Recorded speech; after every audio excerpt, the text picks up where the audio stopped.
Bismillahirrahmanirrahim. Bertemu kembali dengan pelajaran ekonomi di semester 2 ini. Kali ini kita akan membahas tentang otoritas jasa keuangan. Dan nanti di bagian keduanya kita akan membahas tentang perbankan, gitu ya. Nah, kita bahas satu-satu apa itu OJK. Nah, OJK atau Otoritas Jasa Keuangan adalah sebuah lembaga yang independen dan bebas dari campur tangan pihak lain yang mempunyai fungsi, tugas, dan wewenang pengaturan, pengawasan, pemeriksaan, dan penyidikan. Nah, kalau dilihat dari sejarahnya ya, OJK itu pada awalnya adalah tidak ada OJK ya. Nah, jadi awalnya lembaganya itu hanya ada Bapepam ya, yaitu lembaga yang bertugas melakukan pengaturan pengawasan terhadap pasar modal dan industri keuangan non-bank atau dikenal dengan istilah LKBB ya.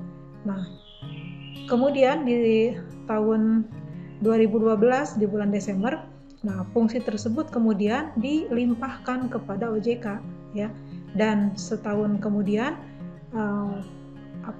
tugas dari OJK ini kemudian bertambah ya, karena OJK kemudian menjalankan fungsi dari Bank Indonesia juga gitu ya, yaitu melakukan pengaturan dan pengawasan perbankan. Nah, kemudian di tahun 2012 dengan Undang-Undang Nomor 21, maka kemudian OJK secara resmi berdiri ya, dan sifatnya mandiri, kemudian bebas dari campur tangan pihak lain dengan mempunyai tugas, fungsi, dan wewenang pengaturan di dalam industri keuangan. Nah, kemudian OJK nanti memiliki kewajiban untuk menyusun laporan keuangan ya, menyusun laporan, dan kemudian laporan tersebut akan diberikan kepada BPK dan DPR. Nah, kemudian apa tujuan dibuatnya OJK ya, atau didirikannya OJK? Nah, OJK ini mempunyai tujuan yang pertama, dia akan menjadi lembaga pengawas industri jasa keuangan yang terpercaya. Yang kedua juga OJK melindungi kepentingan konsumen dan masyarakat. Dan yang ketiganya, OJK ini harus mampu mewujudkan industri jasa keuangan yang menjadi pilar perekonomian nasional yang memiliki daya saing global. Dan yang terakhir adalah tujuannya ini agar OJK itu bisa memajukan kesejahteraan umum. Nah, nanti kita lihat bentuknya seperti apa ya. Nah, selanjutnya, apa wewenang dari OJK? Yang pertama, wewenang dari OJK adalah melakukan pengaturan dan pengawasan mengenai lembaga bank ya. Nah, tugas yang pertama ini meliputi pemberian perizinan ya, perizinan bank dan bukan bank, kemudian pembukaan kantornya gitu ya, anggaran dasarnya, rencananya, rencana kerjanya, kemudian kepemilikannya dan lain-lain. Termasuk nanti di dalam wewenang pengaturan ini OJK ini bisa mencabut ya izin dari sebuah bank, izin usaha dari sebuah bank. Nah, kemudian juga yang tugas atau wewenang yang lain yang berkaitan dengan pengaturan dan pengawasan ini gitu ya, OJK ini akan mengawasi ya kegiatan usaha bank. Nah, termasuk di sini dari mana dia memperoleh sumber dananya, kemudian penyediaan dananya ya, dan aktivitas di bidang jasa yang lain ya. Jadi nanti ini mengawasi lembaga-lembaga bank dan bukan bank. Kemudian tugas yang kedua adalah melakukan pengawasan ya, pengaturan dan pengawasan mengenai kesehatan bank ya. Nah, tugas ini meliputi nanti OJK ini berhak mengawasi atau mengatur tingkat likuiditas, rentabilitas, solvabilitas ya, kemudian resiko kecukupan modal yang dimiliki oleh sebuah bank ya atau lembaga keuangan. Kemudian juga OJK ini nanti akan menerima atau meminta laporan bank ya yang terkait dengan kesehatan dan kinerjanya ya. Nah, kemudian juga berkaitan dengan tugas ini juga OJK nanti akan meminta sistem informasi debitor ya, kemudian uji kredit ya, atau nanti membuat juga standar akuntansi bank ya. yang harus dimiliki oleh sebuah lembaga keuangan. Kemudian yang selanjutnya adalah pengaturan dan pengawasan mengenai aspek kehati-hatian bank, ya. Nah, ini mencakup tadi manajemen risiko, kemudian tata kelola bank, kemudian prinsip mengenal nasabah, ya. Nah, kemudian yang selanjutnya adalah pemeriksaan bank. Nah, seperti tadi ini di tugas di awal, ya, melakukan pengawasan. Nah, berarti nanti otomatis terakhirnya OJK ini juga berhak untuk memeriksa kesehatan dari bank, ya. Nah, bahkan tadi di peran yang pertama ini, kalau ternyata dari hasil pemeriksaan terhadap perbankan ini ternyata dinyatakan tidak layak, maka nanti OJK berhak untuk mencabut izin usaha dari bank atau lembaga keuangan bukan bank yang bersangkutan.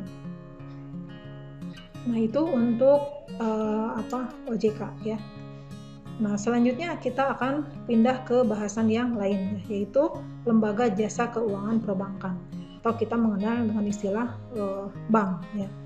Nah, bank, ya, kalau dilihat dari sisi sejarahnya, ya, bank itu berasal dari bahasa Italia, yaitu banca atau bangko, ya. Nah, banca atau bangko ini memiliki arti bangku, ya. Kenapa bangku, ya? Nah, karena bangku ini digunakan sebagai tempat pertukaran uang, ya, yang digunakan oleh pegawai bank untuk melayani aktivitas menabung, ya. Dan kemudian pada perkembangannya bank ini dikenal menjadi lembaga keuangan yang bertugas menyalurkan dan menghimpun dana dari masyarakat. Nah, ini merupakan tugas utama dari bank, ya, menghimpun dan menyalurkan dana dari masyarakat. Nah, selanjutnya kita lihat jenis bank, ya. Nah, jenis bank kalau dilihat dari sisi tugasnya, ya, dibagi menjadi 4. Yang pertama adalah bank sentral, yang kedua adalah bank umum, yang ketiga adalah bank syariah, ya. Nah, ini yang berkembang di tahun 90-an, ya, baru, tapi kemudian ini berkembang pesat. Dan yang terakhir adalah BPR atau Bank Perkreditan Rakyat. Nah, ini 3 jenis bank dengan tugas masing-masing yang berbeda antara satu dengan yang lain, walaupun nanti ada persamaan, ada perbedaan. Nah, selanjutnya, apa sih produk yang dibuat oleh bank, ya? Nah, produk bank ini terdiri dari 2, ada yang disebut dengan kredit aktif, ada juga yang disebut dengan nanti kredit pasif. Nah, yang tergolong ke dalam kredit aktif adalah, yang harus kalian pahami, ya, walaupun di sini namanya kredit, ya, walaupun namanya kredit itu bukan berarti pinjaman, ya. Kalau dalam arti produk bank, nanti kredit itu ada 2 jenis. Yang dimaksud dengan kredit aktif itu adalah bentuknya tabungan, ya. Nah, bentuknya tabungan. Kalau kredit pasif nanti itu adalah pinjaman, ya. Nah, ini tadi karena tugas bank itu tadi intinya 2, ya, menerima simpanan dan menyalurkan pinjaman. Nah, menerima tabungan atau simpanan itu dalam bentuk kredit aktif, ya. Nah, yang pertama adalah giro, ya. Nah, apa itu giro, ya? Nah, giro itu adalah jenis tabungan yang sifatnya nanti di giro ini dia tidak diberikan buku tabungan, ya. Nah, jadi simpanan di bank tapi nasabah tidak diberikan buku tabungan, ya. Jadi sifatnya nanti dikasihnya bisa cek, ya. Nah, itu. Kemudian yang kedua adalah deposito. Nah, deposito beda dengan tabungan biasa. Deposito disebut juga dengan istilah tabungan berjangka. Nah, karena simpanan uang di deposito ini, ya, proses penyimpanan dan pengambilannya itu ditentukan waktunya. Jadi tidak bisa sembarangan, ya. Jadi kalau belum jatuh tempo waktu pengambilan, maka deposito ini tidak bisa diambil. Nah, deposito ini biasanya jangka waktunya ada yang 1 bulan, 3 bulan, 6 bulan, ataupun satu tahun, ya. Kemudian ini yang ketiga adalah tabungan. Nah, ini kalau tabungan seperti yang kita mafhum, ya, kita kenal sehari-hari. Nah, ini yang banyak digunakan oleh masyarakat secara umum adalah tabungan. Di mana tabungan ini sifatnya seorang nasabah nanti dia akan menerima tabungan, akan diberikan ATM, gitu, ya. Kemudian proses menabungnya bisa tiap hari, ya. Pengambilannya juga sama, ya, bisa kapanpun selama saldonya masih ada.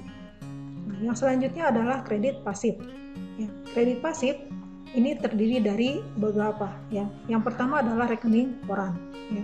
Nah, rekening koran, kemudian yang kedua adalah kredit reimburse atau dikenal dengan istilah LC ya. Nah, LC ini singkatan dari letter of credit ya. Nah, kemudian yang ketiganya adalah kredit accept ya, yang keempatnya adalah kredit dokumenter, dan yang kelima adalah kredit dengan jaminan surat berharga. Ya, selanjutnya selain tadi yang disebutkan layanan yang diberikan oleh bank itu ada dua tadi, menerima simpanan dalam bentuk kredit aktif ya, dan menyalurkan pinjaman dalam bentuk kredit pasif. Nah, selanjutnya nanti bank ini juga memiliki jenis-jenis jasa lain ya yang diberikan kepada nasabahnya. Nah, jenis-jenis jasanya yang pertama adalah menerima atau membantu mentransfer ya atau mengirimkan uang. Kemudian juga yang kedua membantu clearing. Nah, ketiga adalah inkaso, kemudian menyewakan juga safe deposit box ya. Nah, ini adalah tempat untuk menyimpan barang-barang berharga ya yang kalau dirasa di rumah tidak aman itu bisa nanti menyewa di bank ya. Kemudian memberikan kredit card ya atau bank card ya. Nah, card ini bisa bentuknya ATM atau kartu kredit ya. Kemudian ada bank notes ya. Kemudian traveler check, kemudian letter of credit. Nah, ini adalah nama-nama jasa bank ya yang berkaitan dengan perdagangan internasional ya. Kemudian juga bank memberikan garansi dan referensi bank. Kemudian juga nanti bank di sini bisa memberikan jasa-jasa di pasar modal yang memperlancar kegiatan di pasar modal. Nanti bank juga terlibat.